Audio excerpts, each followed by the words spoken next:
22वां श्लोक। यमराज और रावण का युद्ध। यम का रावण के वध के लिए उठाए हुए कालदंड को ब्रह्मा जी के कहने से लौटा देना। विजयी रावण का यमलोक से प्रस्थान।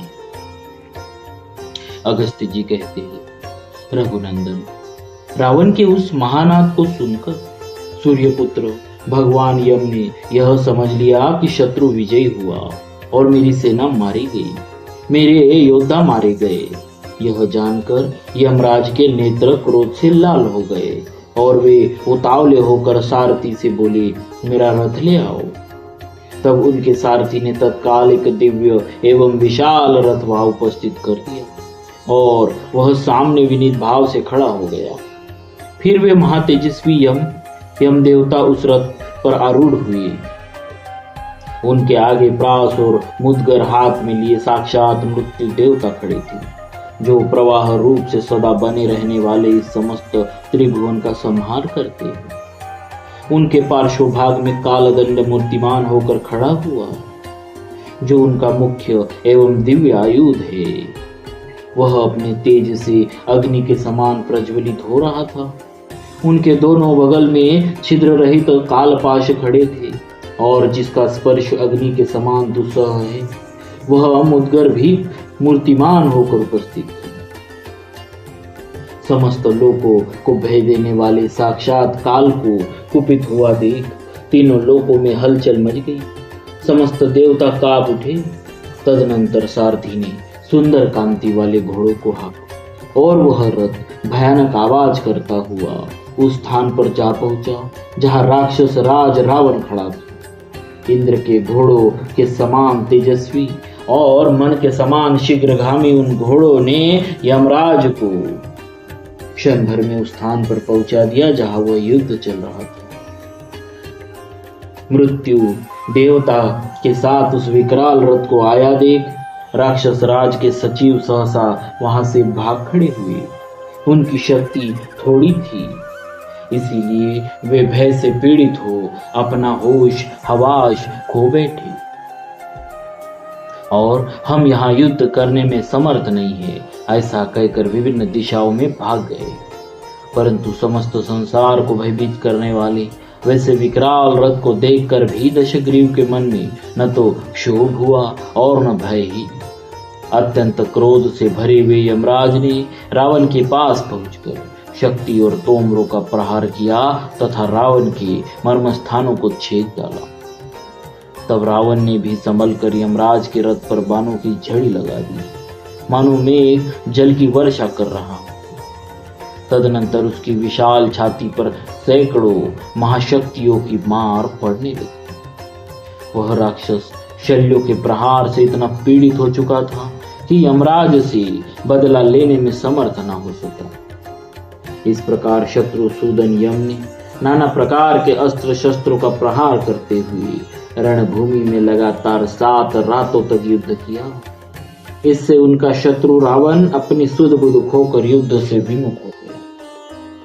वीर रघुनंदन, वे दोनों योद्धा समर भूमि से पीछे हटने वाले नहीं थे और दोनों ही अपनी विजय चाहते थे। इसीलिए उन यमराज और राक्षस दोनों में उस समय घोर युद्ध होने लगा। तब देवता गंधर्व सिद्ध और महर्षिगण प्रजापति को आगे करके उस सम्रांगण में एकत्र हुए। उस समय राक्षसों के राजा रावण तथा प्रेतराज यम के युद्ध परायण होने पर समस्त लोगों के प्रलय का समय उपस्थित हुआ सा जान पड़ता था। राक्षस राज रावण भी इंद्र की अशनि के सदृश अपने धनुष को खींचकर बाणों की वर्षा करने लगा। इससे आकाश ठसाठस भर गया, उसमें तिल भर भी खाली जगह नहीं रह गई। उसने 4 बाण मारकर मृत्यु को और 7 बाणों से यम के सारथी को भी पीड़ित कर दिया। फिर जल्दी जल्दी लाख बाण मारकर यमराज के मर्म स्थानों में गहरी चोट पहुंचाई। तब यमराज के क्रोध की सीमा न रही। उनके मुख से वह रोष अग्नि बनकर प्रकट हुआ। वह आग ज्वालामालाओं से मंडित, श्वास वायु से संयुक्त तथा धूम से आच्छादन दिखाई देती थी। देवताओं और दानों के समीप यह आश्चर्यजनक घटना देखकर रोषावेश से भरे हुए मृत्यु एवं काल को बड़ा हर्ष हुआ। तत्पश्चात मृत्यु देव ने अत्यंत कुपित होकर वैवस्वयम से कहा, आप मुझे छोड़िए, आज्ञा दीजिए, मैं सम्रांगण में इस पापी राक्षस को अभी मारे डालता हूं।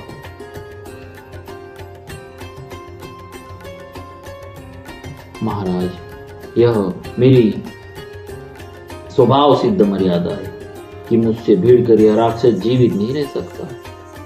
श्रीमान, हिरण्यकश्यपु, नमूची, शंबर, निसंदी, धूमकेतु, विरोचन कुमार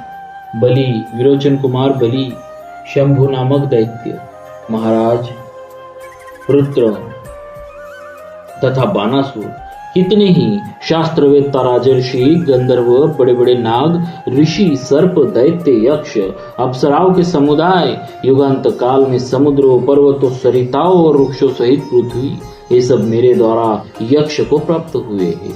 यह सब मेरे द्वारा अक्षय को प्राप्त हुए हैं। ये तथा दूसरे बहुतेरे बलवान एवं दुर्जय वीर भी मेरे द्वारा विनाश को प्राप्त हो चुके हैं।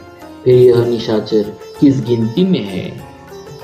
धर्मज्ञ, आप मुझे छोड़ दीजिए, मैं इसे अवश्य मार डालूंगा। जिसे मैं देख लूं वह कोई बलवान होने पर भी जीवित नहीं रह सकता। काल, मेरी दृष्टि पड़ने पर वह रावण 2 घड़ी भी जीवन धारण करने का नहीं कर सकेगा। मेरे इस कथन का तात्पर्य केवल अपने बल को प्रकाशित करना मात्र नहीं, अपितु यह स्वभाव सिद्ध मर्यादा है। मृत्यु की यह बात सुनकर प्रतापी धर्मराज ने उससे कहा, तुम ठहरो, मैं ही इसे मारे डालता हूं। तदनंतर क्रोध से लाल आंखें करके सामर्थ्यशाली वैवस्वयम ने अपने अमोघ कालदंड को हाथ से उठाया। उस कालदंड के पार्श्व भागों में कालपाश प्रतिष्ठित थे और वज्र एवं अग्नितुल्य तेजस्वी मुद्गर भी मूर्तिमान होकर स्थित था। वह कालदंड दृष्टि में आने मात्र से प्राणियों के प्राणों का अपहरण कर लेता था। फिर जिससे उसका स्पर्श हो जाए अथवा जिसके ऊपर उसकी मार पड़े, उस पुरुष के प्राणों का संहार करना उसके लिए कौन बड़ी बात है। ज्वालाओं से घिरा हुआ वह कालदंड उस राक्षस को दग्धता कर देने के लिए उद्यत था। बलवान यमराज के हाथ में लिया हुआ वह महान आयुध अपने तेज से प्रकाशित हो उठा। उसके उठते ही सम्रांगण में खड़े हुए समस्त सैनिक भयभीत होकर भाग चले। कालदंड उठाए यमराज को देखकर समस्त देवता भी क्षुब्ध हो उठे। यमराज उस दंड से रावण पर प्रहार करना ही चाहते थे कि साक्षात पितामह ब्रह्मा वहां पहुंचे।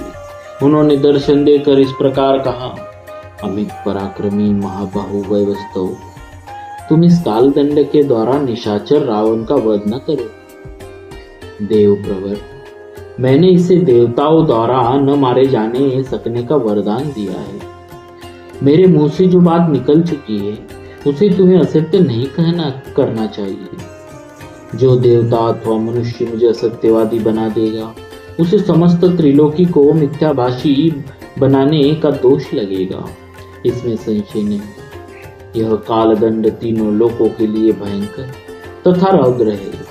तुम्हारे द्वारा क्रोध पूर्वक छोड़ा जाने पर यह प्रिय और अप्रिय जनों में भेदभाव न रखता हुआ सामने पड़ी हुई समस्त प्रजा का संहार कर डालेगा। इस अमित तेजस्वी कालदंड को भी पूर्व काल में मैंने ही बनाया था। यह किसी भी प्राणी पर व्यर्थ नहीं होता। इसके प्रहार से सबकी मृत्यु हो जाती है। अतः सौम्य, तुम इसे रावण के मस्तक पर न गिराओ। इसकी मार पड़ने पर कोई एक मुहूर्त भी जीवित नहीं रह सकता। कालदंड पड़ने पर यदि यह राक्षस रावण न मरा अथवा मर गया तो दोनों ही दशाओं में मेरी बात असत्य होगी। इसीलिए हाथ में उठाए हुए इस कालदंड को तुम लंकापति रावण की ओर से हटा लो। यदि समस्त लोकों पर तुम्हारी दृष्टि है तो आज रावण की रक्षा करके मुझे सत्यवादी बनाओ। ब्रह्मा जी के ऐसा कहने पर धर्मात्मा यमराज ने उत्तर दिया, यदि ऐसी बात है तो लीजिए, मैंने इस दंड को हटा लिया। आप हम सब लोगों के प्रभु हैं, अतः आपकी आज्ञा का पालन करना हमारा कर्तव्य है। परंतु वरदान से युक्त होने के कारण यदि मेरे द्वारा इस निशाचर का वध नहीं हो सकता, तो इस समय इसके साथ युद्ध करके ही मैं क्या करूंगा। इसीलिए अब मैं इसकी दृष्टि से ओझल होता हूँ। यो कहकर यमराज रथ और घोड़ों सहित वही अंतर्धान हो गए। इस प्रकार यमराज को जीतकर अपने नाम की घोषणा करके दशग्रीव रावण पुष्पक विमान पर आरूढ़ हो यमलोक से चला गया।